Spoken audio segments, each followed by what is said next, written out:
Hello guys! Binilan kami ng mga bata ng sofa bed guys. Wow! So ito yung daanan, andun pa yung iba. So yung daan namin or luma namin na sofa guys is binenta namin ngayon and good thing na ano kaagad na nahali na dayon guys. Oh my god, I'm so excited. I'm so excited. I'm so excited. Ani ilaw man ni. Bibi zombie. Ako. Ay. Ay sa pa kay siligan pa. Bam, ayun sa diha bam bibi. Ay sa ka mama nana ka. Nana, come here. Come here. Come here. Come. Sus, ito namang batang to, oh. Yeah, we have a new sofa. Kuha sa tong kilid ba? Ang armrest. Sa armrest. Okay, so meron pala tulong armrest, guys, no? Magko-coffee kami ni Daddy. Wait lang.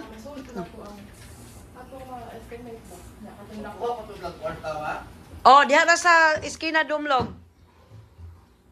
Kuha man to yung bana, Daydad. Murag kita gapoy mo deliver. iyang bana pa, pailisog dollar, murag ano sila, gikan pas gawas. Iyang bana. O lagi di ba kita gapoy mo. O kita na lang mo deliver. Unya ra sa kay wa pa man sa tusol na balik. Moari man to sila dad.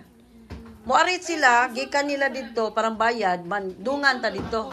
Ako una. Ako biya. Ayun ka ba? Ako na una. Saan na Inday?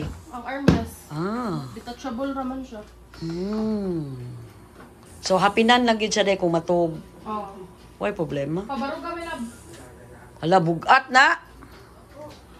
My god. Ito talagang sinurpresa talaga nila kami dito guys. Pagkagan abdan ning arm. Ala pa sa tomato. Tabang. I-move na to ang kuan. Sofa share. Lawa ko masod. Taray, saktor gi kayo. Sa mukha. Oh ba? Sige daw.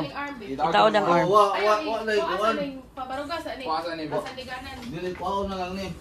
Yeah, guys, sara ko muna tong gate. Di nila sinara. So guys, eto na yung sinasabi kong luma namin nga sofa. So nabenta ko to guys ng 3,000 only. So ayan. Okay na okay pa talaga siya guys. So swerte yung nakakuha. Balik tayo sa loob. I-on sang aircon da. Sus! So ayan siya guys. Assemble mo na niya pap. Ako sa ba Orola. Not yet my love. Not yet my love. Akala ko talaga. Naalimungawan lang ako guys. Hindi lang. Hala, sakto? So what will we store there? Mga chargers. Oh my god, that's so nice. Ayan siya guys. So dili. No, that one will have to move. We have to move. Shotgun ako kuha. Ay kapuya. Ayay, masod lang unta yung isang ano pa, armrest. Baby, mong itnap. Okay na nang itnap. Di, gyud. Di, masod. Isimbog siya nabi. Ha, sige. What do you?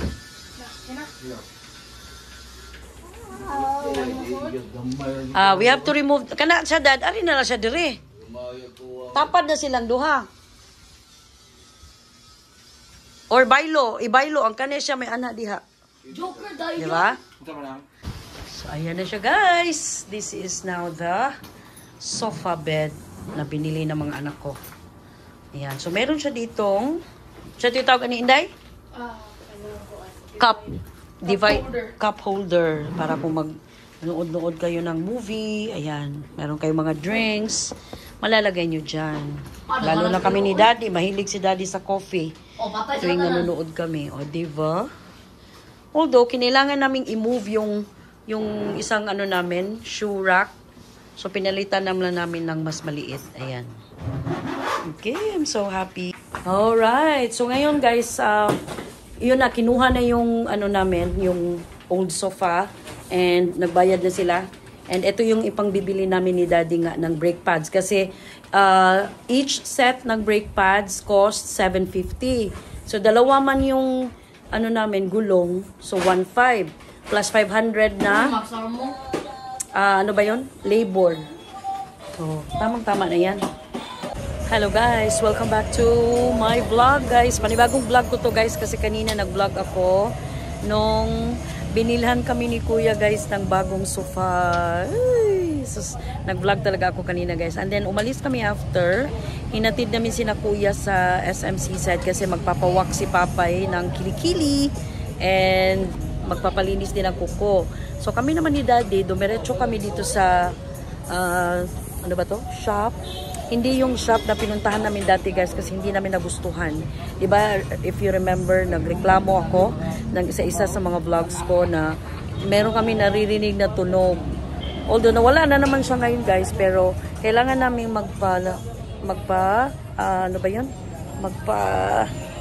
change ng brake pads. So, ang usapan sana namin dati is babalik kami sa kanila pero hindi na kami bumalik. So, andito kami ngayon guys dito sa may Tipadilla. Three Sisters Under Chassis. Yan. Yan yung pangalan ng kanilang shop. So, malapit lang ito dito sa may Parian. So, dito kami and nagpapalit kami. 1.8 ang set daw guys. Ay, sige dahil. Thank you. 1.8 ang set. Left and right na siya. So, sana at least safe na kami guys kung sakasakaling magbiyahe kami ng malayo, at least safe na yung namin, brake pads namin. So ang problema ko ngayon kasi hindi pa ako nakapag-withdraw. Wala kaming yung napagbentahan namin sa sofa guys, 3,000 yon. Ang 1,000 hiningi ni Kuya, 2,000 na lang andun kay Daddy. 1.8 ito. So, 200 na lang matitira sa kanya. So, titinan ko lang kung tatanggap sila ng GCash or something para i-GCash ko na lang kung ano man yung kulang. So, at least nakatipid kami guys kasi nga hindi din nagbayad. Hindi nagbigay si Kuya sa akin today guys ng pang-grocery namin. Kasi nga, na-short na talaga siya. Kasi ang value ng sofa bed na binili nila is 16,000 guys. Ang laki din nun. Tapos bumili pa sila ng bed nila. So almost 60,000 or 55,000 yung nagasta ni na Kuya and Papay today. Just today lang yun. Ano man?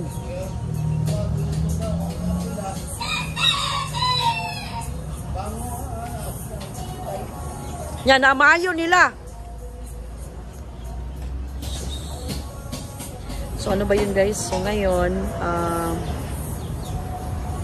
ano bang sabi ko? Nawala tuloy ako. Ito si Daddy talaga eh.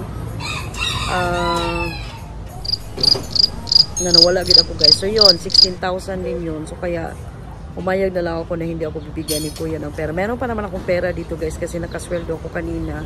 Pero, tamang-tama lang talaga ito sa pang-grocery namin. So, ang plano ko is konti lang yung may bigas lang. Tapos meron pa naman kaming manok doon sa ref. So bigas and then fish and then konting groceries lang. Yun lang, mga delata lang yung bibilin ko for this grocery ko. Importante talaga yung bigas. And then magrereklamo talaga ako doon sa guys kasi backjob talaga yung ginawa nila.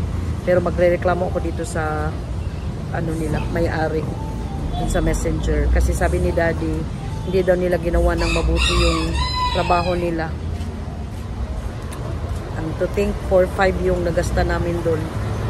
Tapos, niloko lang pala kami nung na yun. So, ito lang talaga yung risk guys kapag nagpapagawa ka. Kasi hindi mo talaga alam na marunong ba hindi mo talaga mag-gauge ba kung marunong ba yung pinagpatrabahuan mo ng sasakyan mo. Yon, risk talaga yan.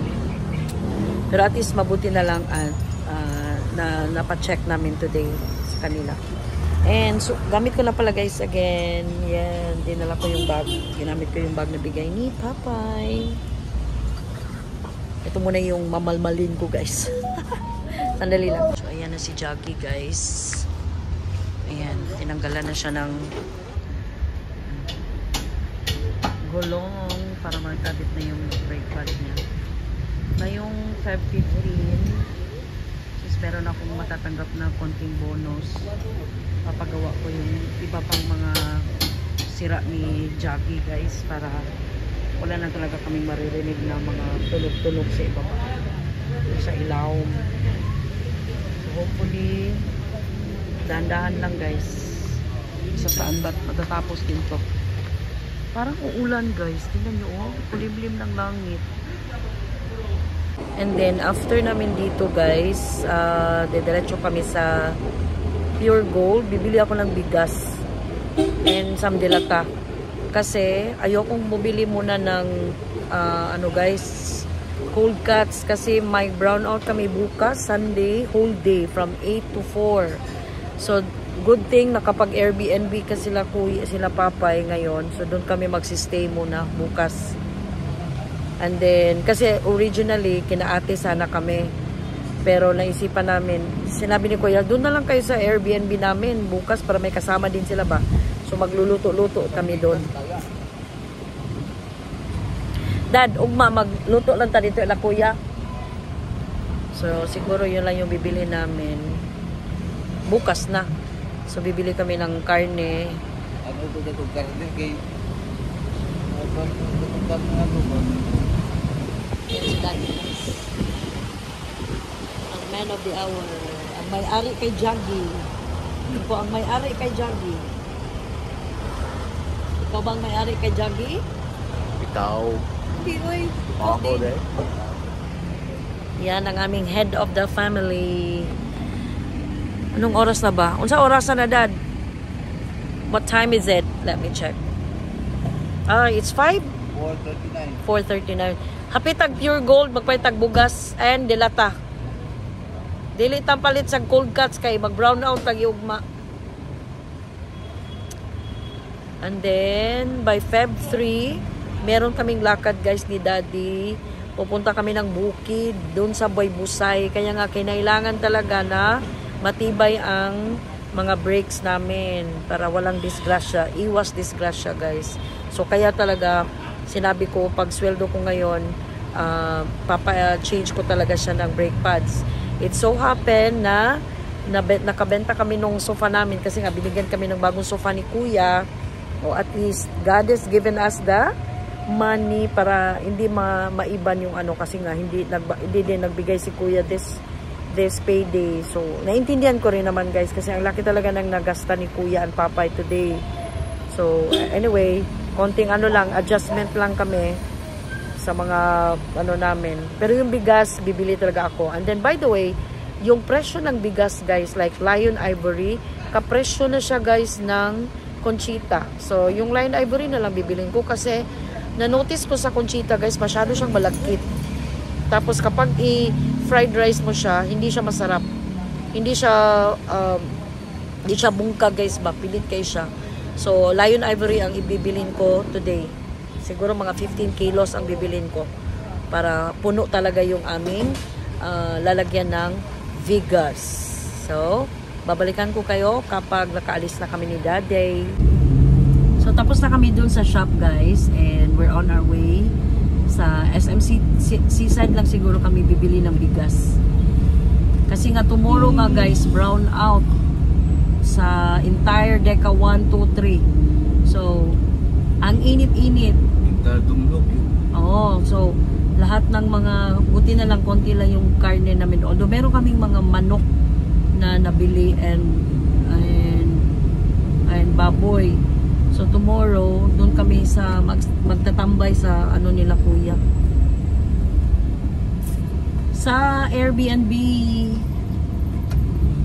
So, ang total na nabayaran namin guys sa ang brake pads costs 1.8. No, 1.8 no? 1.8. Ang kuan, pair. Ang pair nila. So, dalawang pair. 1.8 na yan. 1.8. Tapos, labor na 900. So, naka 2.7 din kami ngayon guys. So, okay na lang din. At least, safe na talaga na ano na yung mga is kahit saan man kami mapunta, at least safe na siyang dalhin, kasi makapal na uli yung brake pads namin. So dadahan-dahanin ko lang guys kasi mahirap talaga.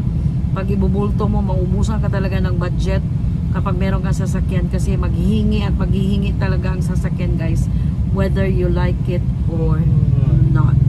So, i-message ko si Papay na andito, pupunta kami dito sa seaside, baka magkita kami kasi andun sila nagpalinis din ng kuko.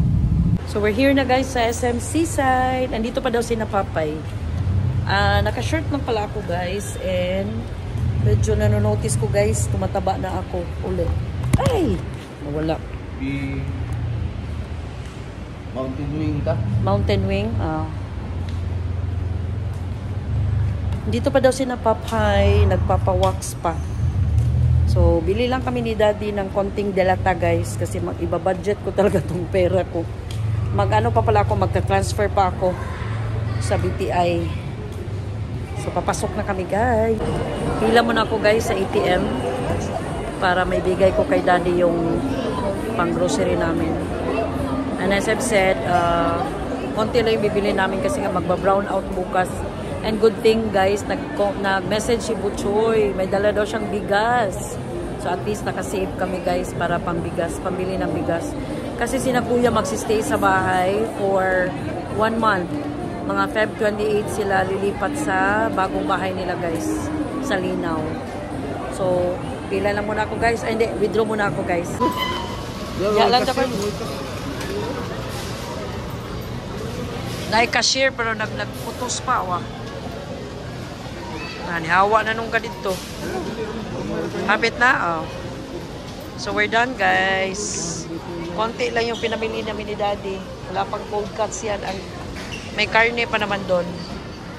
Yan lang yung mga needs talaga namin ngayon. Kasi nga may brown out bukas guys. As in. So si Kuya, ayan si Kuya. Iyaming giapas guys. Kasi sabi nila hindi daw sila magpapahatid, magta-taxi na lang daw sila.